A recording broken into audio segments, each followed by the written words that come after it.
মানুষের কোন আইন আল্লাহর কোন আইনের বিরুদ্ধে যেতে পারবে না।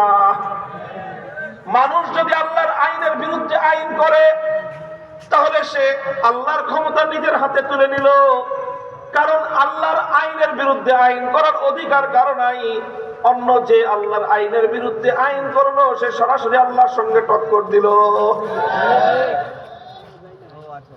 এই জন্যই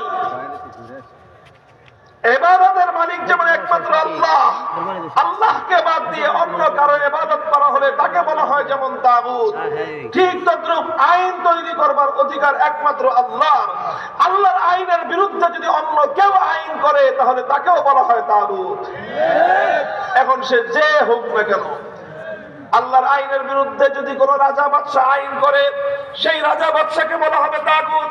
আল্লাহর আইনের বিরুদ্ধে যদি কোন রাষ্ট্রপতি আইন জারি করে সেই রাষ্ট্রপতিকে বলা হবে তাগুত। আল্লাহর আইনের বিরুদ্ধে যদি কোন প্রধানমন্ত্রী কোন আইন জারি করে সেই প্রধানমন্ত্রীকে বলা হবে তাগুত। আল্লাহর আইনের বিরুদ্ধে যদি কোন মন্ত্রী পরিষদ কোন আইন তৈরি করে সেই মন্ত্রী পরিষদকে বলা হবে তাগুত। আল্লাহর আইনের বিরুদ্ধে কোন আদালত কোন বিচারালয় কোন বিচারপতি যদি কোন আইন জারি করে সেই আদালত সেই বিচারপতিকে বলা হবে তাগুত। আল্লাহর আইনের বিরুদ্ধে যদি কোন আইন পরিষদ কোন সংসদ কোন আইন পাশ করে গোটা সংসদকেই বলা হবে তাগুত। এটাই হলো তাগুত। এই তাগুত বুঝতে হবে। দেখেন, আল্লাহকে বাদ দিয়ে অন্যদের ইবাদত করলে পূজা করলে তাদেরকে কি বলা হয়? এটা হলো মরা তাগুত। এগুলো কি? দুর্গার পূজা করে মানুষ, এই দুর্গা মরা না জিন্দা? মরা। কালীর পূজা করে, এটা মুর্দা না জিন্দা? মুর্দা। সব মরা। ইবাদতের ক্ষেত্রে আল্লাহর জায়গায় মানুষ যাদেরকে বসায় পূজা করে এই সবগুলো হলো কি? মুর্দা তাগুত। এগুলো সব মুর্দা তাগুত। আর আল্লাহর আইনের বিরুদ্ধে যারা আইন করে তারাও তাগুত, তবে এগুলো মরা তাগুত না, এগুলো জিন্দা তাগুত। এগুলো কি? এখন আমাদের সমাজের অবস্থা হয়েছে এই যে মুর্দা তাগুতের বিরুদ্ধে সবাই খুব সোচ্চার, জিন্দা তাগুতের বিরুদ্ধে কেউ কথা বলতে চায়।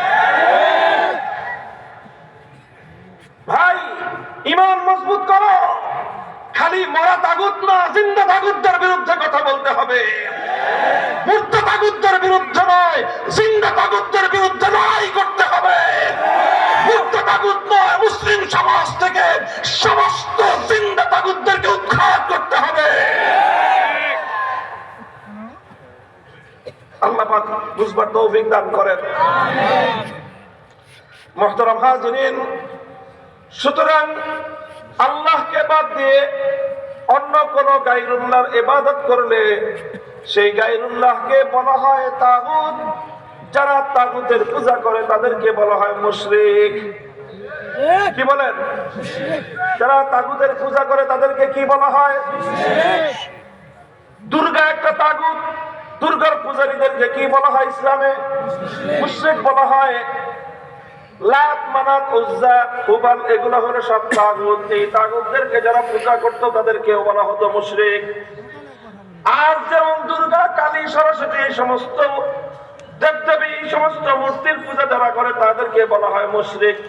মুশরিক হলো কাফের।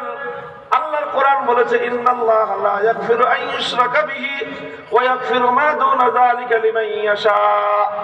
শিরক ছাড়া আল্লাহ পাক মানুষের আমলের ত্রুটি ক্ষমা করে দিতে পারেন, কিন্তু যারা শিরক করবে আমার আল্লাহ বলেছেন কোশ্চেন কেন তাদের ক্ষমা করা হবে না।